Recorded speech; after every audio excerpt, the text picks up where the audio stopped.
Pessoal, dá uma olhada no saque que eu fiz essa semana trabalhando pra internet com o YouTube, olha só. E esse aqui é o meu resultado com apenas um canal Dark, sem precisar aparecer e sem precisar investir absolutamente nada. Mais de 250 mil reais que eu recebi aqui na plataforma do AdSense. E eu quero te mostrar como que você também pode fazer isso, como que você também pode criar o seu canal Dark no YouTube, pegando conteúdo de outras pessoas e postando no seu canal e tendo muito resultado com isso. Então faz o seguinte, clica no botão Saiba Mais que vai aparecer aqui no vídeo agora e vem comigo que eu vou te mostrar como que eu faço isso.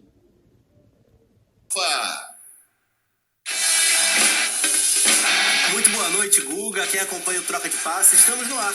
Neste sábado, 20 de novembro, Dia da Consciência Negra. Falamos muito sobre o assunto essa semana, pelos desdobramentos, claro, né, do que foi o julgamento no caso Celcinho, os pontos devolvidos ao Brusque, mas que sirva para isso, para que a gente busque se conscientizar como sociedade do espaço, né, que os negros têm e que merecem ter e ocupar cada vez mais dentro da sociedade. Hoje eu estou aqui com PVC, um dos meus ídolos na função do lado de lá da bancada, participando Meu aqui âncora. comigo pela primeira vez, é isso. Muito boa noite, PVC. Tudo certo? Tudo bem. E tem uma frase que já ficou meio surrada no futebol brasileiro, que é essa história de dizer é outro esporte. Mas hoje eu vou usar de outro contraponto. Esse Flamengo Internacional que a gente acabou de ver, se a gente comparar com alguns jogos que aconteceram na Europa hoje, esse aqui de Porto Alegre é outro esporte. De positivo. Pelo jogo grande que foi que a gente viu de Internacional e de Flamengo. Este Flamengo, nos últimos 4 jogos, 4 vitórias seguidas, comparado com o Palmeiras, nas últimas 3 derrotas seguidas, também é outro esporte, é outra modalidade. E que coisa espetacular, né? Antes de chamar o Caio, que vai participar com a gente também no telão, é uma reinversão da lógica. Já vou dando boa noite pro Caio. Aliás, primeira vez que o Caio participa aqui comigo, desde que retornou ao trabalho no Troca de Passes. Queria falar que é mais um dos meus espelhos e até pela forma como encara a vida de maneira tão vibrante, tão alegre. Cara, você também é uma referência aqui pra gente, você sabe disso. Muito bom ter você de novo aqui no Troca. Boa noite. Obrigado, Rafa, PVC, um abraço. Arrebenta agora nessa nova função. Você é polivalente, craque. É aqueles coringas que todo técnico quer ter no time, entendeu? Você coloca ele como comentarista, ele vai bem. Você coloca ele como apresentador, ele vai bem. Então é sempre um prazer estar com você, amigo. Obrigado, Caião. E essa reinversão da lógica, né? Enquanto a gente espera os amigos da transmissão, o Guga e o Lédio vão estar aqui com a gente para destrinchar um pouco mais esse Internacional e Flamengo. Mais uma boa apresentação do Flamengo, dá para dizer assim. Mas que impressionante, um Flamengo que vinha claudicante, digamos, né? Vinha um tanto oscilando, no pior momento do Renato, sem dúvida alguma, no comando, enquanto o Palmeiras se reorganizava, né? A sequência dos 6 resultados positivos, 1 empate, 5 derrotas, e de repente isso se perde completamente em praticamente... É que é um pouco mais de uma semana, né? São 4 vitórias do Flamengo, mas é impressionante o recorte das 2 últimas rodadas, por mais que o Flamengo também venha da goleada contra o São Paulo. Que momento! E difícil o prognóstico pro dia 27, né? Hoje o Flamengo é favorito. O Flamengo tá jogando muito mais que o Palmeiras. Agora, a gente não pode perder de vista que essa final é completamente bipolar, né? No dia 3 de novembro, os muros do Ninho do Urubu amanheceram pichados com a frase Renato burro. Se você voltar no tempo, dia 26 de setembro, a torcida uniformizada do Palmeiras publicou um manifesto dizendo contagem regressiva pela saída de Abel Ferreira e Maurício Gagliotti. Depois do dia 3 de novembro, 3 jogos depois do Palmeiras classificado contra o Atlético, 1-1 no Mineirão, depois o Palmeiras empatou com o Juventude, perdeu para o América e perdeu para o Bragantino. No dia seguinte... No dia no Mineirão, o Abel disse que estava respondendo pro vizinho chato. 3 jogos depois, o muro do Allianz Parque amanheceu pichado com a frase Abel, seu vizinho tem razão. Então, assim, é completamente bipolar essa decisão. Mas o Flamengo tem um time melhor. O Flamengo está jogando melhor. Então a gente vai olhar para a decisão hoje, olhando para a decisão, o Flamengo tem favoritismo. Pelo menos por esse recorte mais recente e pela questão do time. Isso faz todo sentido. Eu já vou apresentar aqui, dentro do Troca de Passes, a nossa dupla que participou da transmissão daqui dos estúdios, né? Tanto o Guga como o Led. Boa noite aos amigos. Que Flamengo é esse? É o Flamengo avassalador dos primeiros minutos? É o Flamengo que se enrola um tanto dentro do jogo? Pelo menos nessa partida de hoje, no momento em que tem a vantagem, acaba sofrendo um gol, deixa o jogo um tanto aberto. É difícil o prognóstico, não só do Flamengo, mas da decisão também. Boa noite, amigo. Tudo bem, Rafa? PVC, Caio...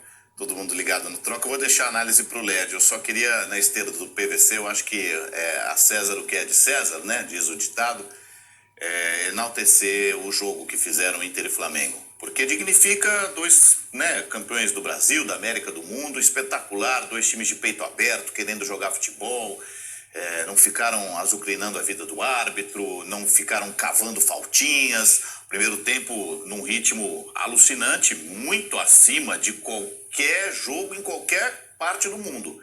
Segundo tempo mais dentro do cansaço, da prudência, o Inter em cima. Adorei, foi muito divertido. Acho que colorados e rubro-negros têm que comemorar, pelo que, é claro que o torcedor do Inter mais preocupado com a vaga na Libertadores. Mas foi um jogaço, eu achei. A gente estava merecendo fazer um joguinho bom, né? Você vinha fazendo muito jogo. Vinha.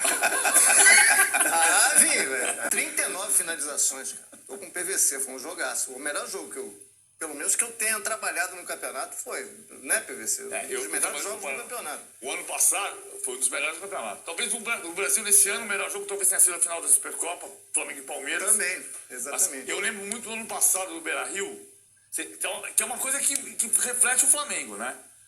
Uma diferença dos jogos do Flamengo no Maracanã para hoje. Tem grama.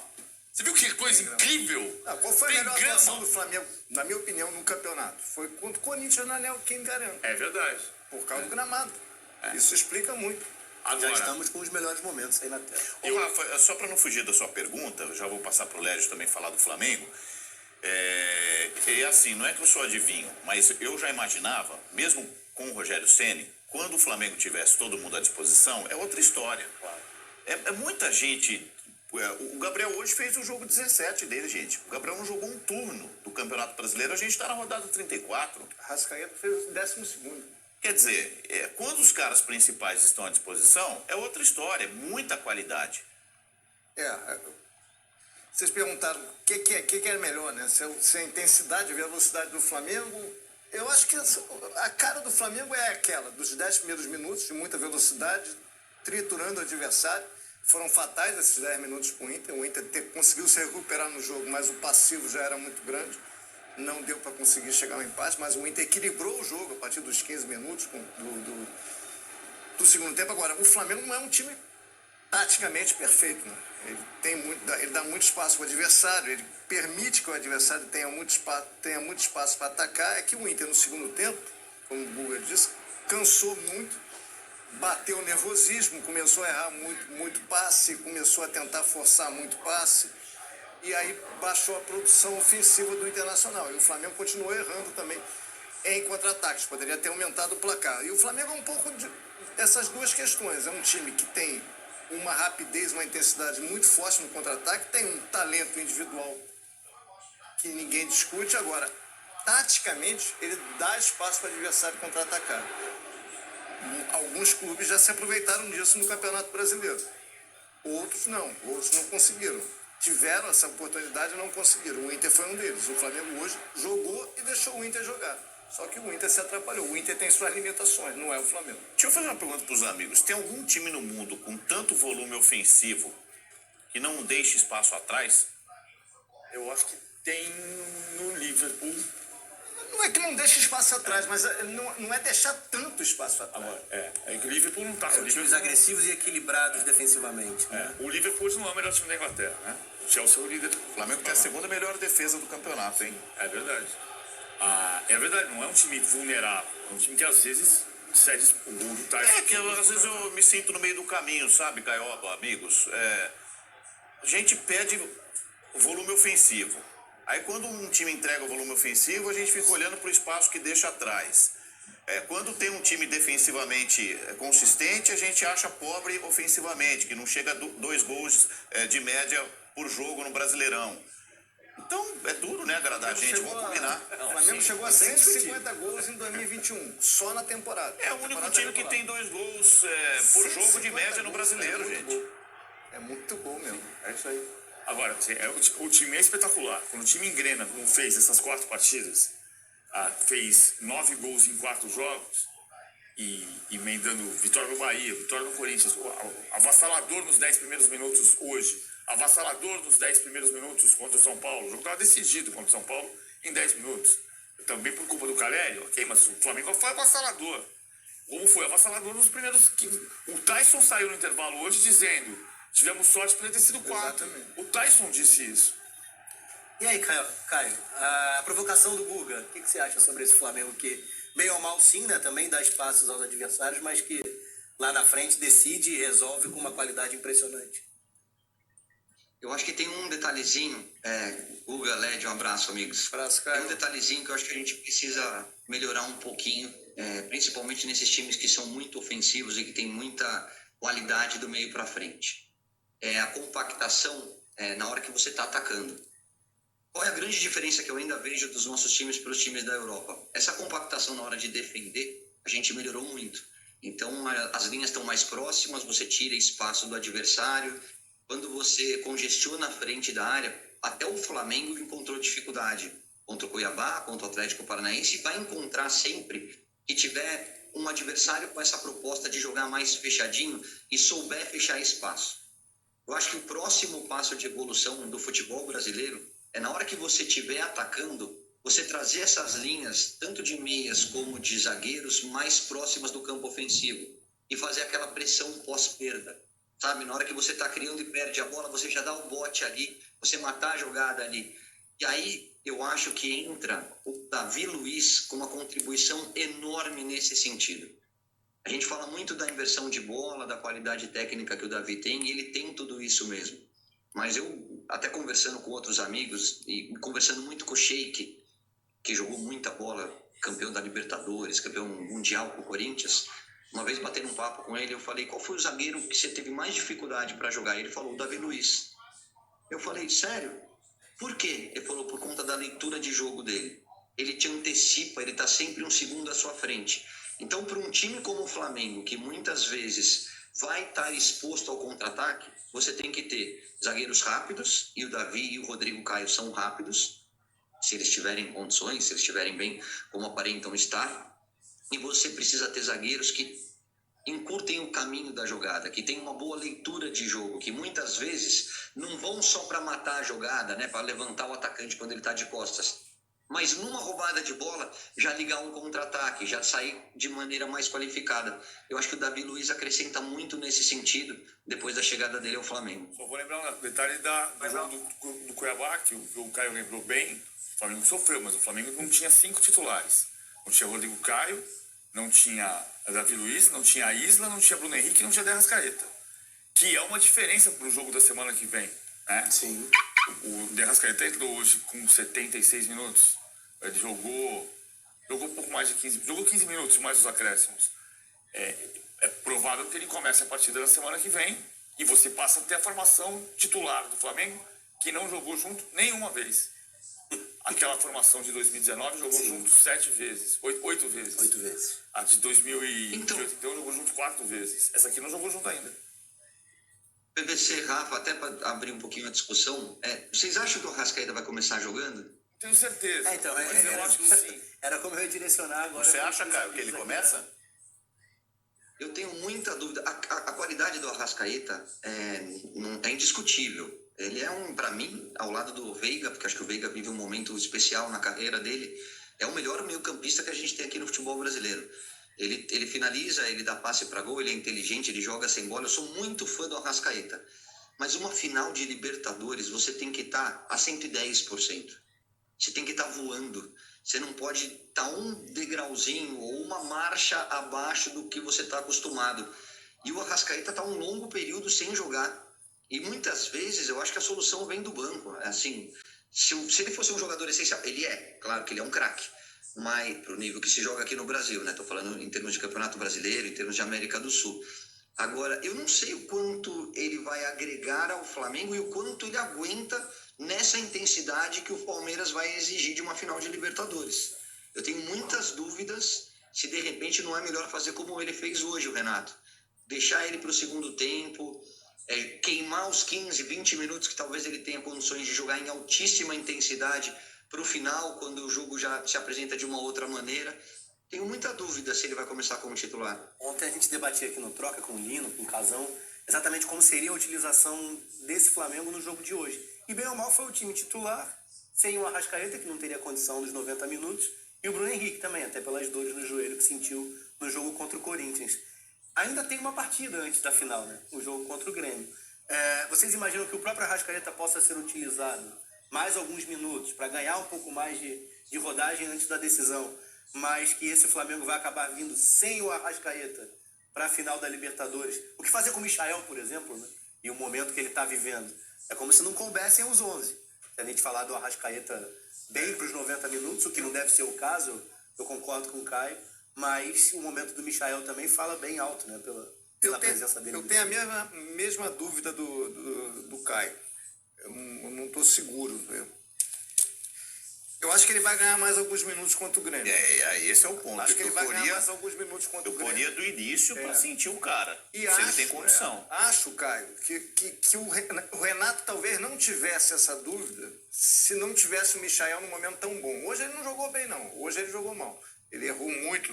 Agora, como ele está no Michael, pelo menos até o jogo de hoje, iluminado, eu acho que ele pode se dar o luxo de deixar o Arrascaeta para o segundo tempo, porque ele tem o Michael num ótimo... Mas eu não estou seguro, eu tenho dúvidas. E talvez o próprio Renato tenha dúvidas nesse momento sobre isso. Por isso que talvez o jogo do Grêmio seja um jogo para ele tirar essa conclusão definitiva sobre o aproveitamento do Arrascaeta. Que eu pensava antes o contrário, você deixar o Michael para o segundo tempo, para pegar o Palmeiras já desgastado.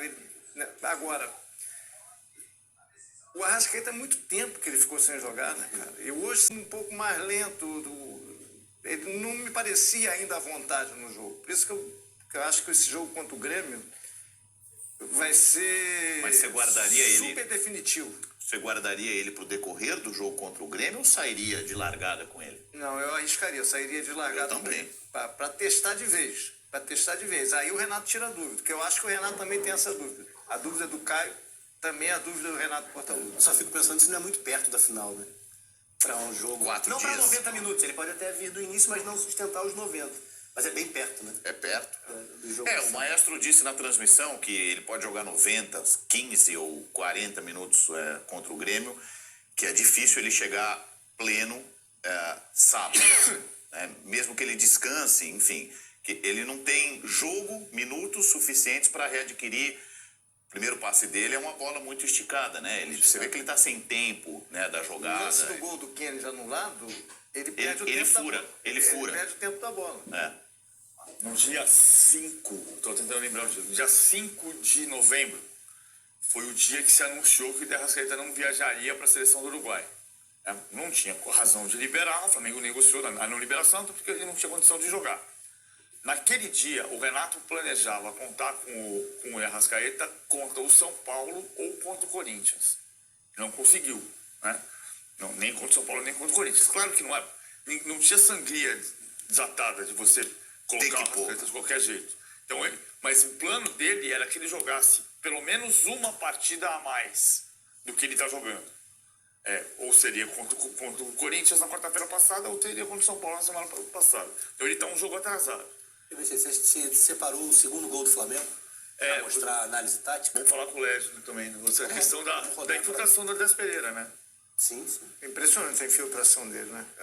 O passe do Everton Ribeiro é perfeito, mas ele chega como um raio vindo de trás. Né? Olha onde sai. De quem está voando, como disse o Caio. E a participação do Gabigol também é importante, né? Porque olha o corta-luz que ele faz. Exatamente. O Gabigol é muito inteligente nessa jogada. Ele abre um espaço sem tocar na bola e permite o corredor para o Andrés se infiltrar. É o quinto gol do Andrés. O homem que nasceu na Bélgica e fala Flamengo. Começou com o Davi Luiz, passou pelo Michael, Vitinho, o passe do Everton. O corta-luz do Gabigol, que joga sem a bola, como disse o PVC. Golaço. Cara. Um golaço. É uma sincronia que começa na defesa e termina no gol. O Inter estava completamente tonto nesse momento. Tonto, é isso? Completamente tonto. Puxando um pouco para esse lado do Internacional, isso chamou a atenção de vocês pelo que é o momento da equipe, a briga dentro da posição ali próximo ao que seria a fase de grupos na Libertadores? Vocês acharam que isso tinha acontecido com o São Paulo, mas a realidade do São Paulo no campeonato é outra, né? O Inter parece fazer um campeonato um pouco mais assim, enfim, um campeonato mais estável. E entrou totalmente abaixo no ritmo, na intensidade, na atitude. O Inter não dá para comparar o Inter com o Flamengo. Então ele já vai ter dificuldade contra o Flamengo, porque a diferença de elenco, por mais que o Inter que tenha alguns bons jogadores, é muito grande. E o Inter está no momento que ele ganha e perde. Ele ganha uma, perde outra. É um time sem nenhuma constância no campeonato, sem nenhuma regularidade. Não é um time confiável. Não é um time confiável. Então você pode esperar qualquer coisa do Inter.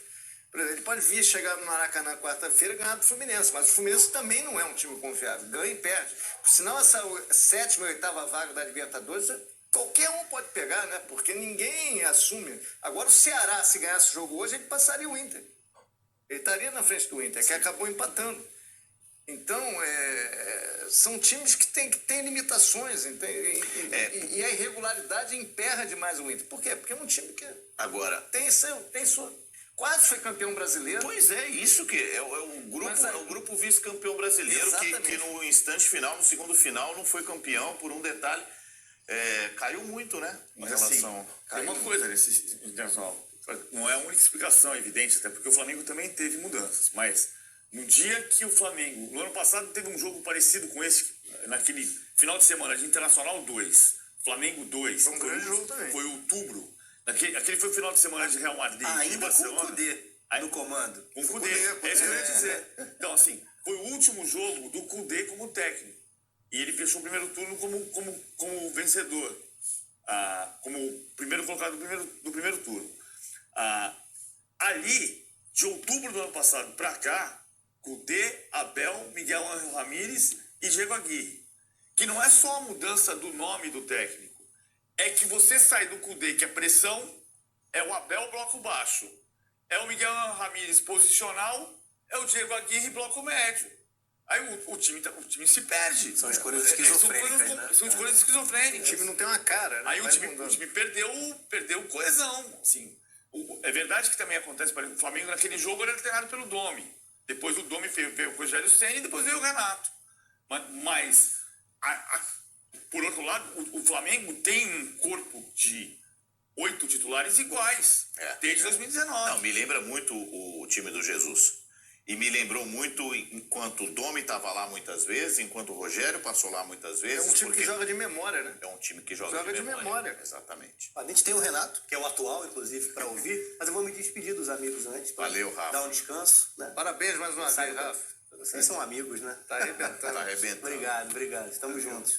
Até a próxima aqui no Tá Troca com de PVC e tá com K e tá bem acompanhado. É isso. Gosta de bola, cuida da bola, fala de bola. Adoro o programa contigo mesmo. Valeu. Valeu, Obrigado. Rafa, Caio. Pessoal, dá uma olhada no saque que eu fiz essa semana trabalhando pra internet com o YouTube, olha só. E esse aqui é o meu resultado com apenas um canal Dark, sem precisar aparecer e sem precisar investir absolutamente nada. Mais de 250 mil reais que eu recebi aqui na plataforma do AdSense. E eu quero te mostrar como que você também pode fazer isso, como que você também pode criar o seu canal Dark no YouTube, pegando conteúdo de outras pessoas e postando no seu canal e tendo muito resultado com isso. Então faz o seguinte, clica no botão Saiba Mais que vai aparecer aqui no vídeo agora e vem comigo que eu vou te mostrar como que eu faço isso.